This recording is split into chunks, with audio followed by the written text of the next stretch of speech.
আজকে আমরা শিখব এই পাঞ্চ মেশিন কিভাবে কাজ করে আর কিভাবে এটা ডাইস চেঞ্জ করতে হয় এবং পাঞ্চ করতে হয়।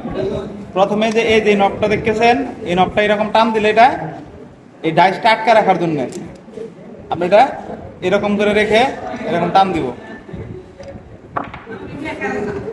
আমাদের এই কেবল লাচটা 16 RM, এই জন্য আমরা 16 RM এর যে ডাইস আছে, ডাইসটা প্রথমে এরকম এদিক দিয়ে লাগাবো।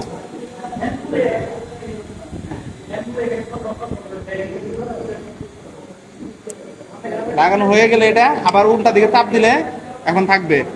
আর এটা হচ্ছে প্রেসার রিলিজ এবং প্রেসার লক। আমরা যখন এরকম টাইট দিব তখন দেখেন পাঞ্চ মেশিনটা আস্তে আস্তে ওইদিকে যায়।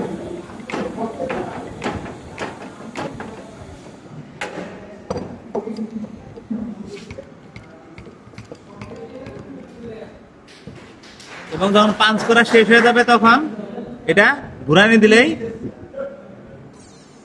এরকম রিলিজ হয়ে যাবে। আবার পাঞ্চ করার জন্য আবার এরকম টাইট দিয়ে পাঞ্চ করব।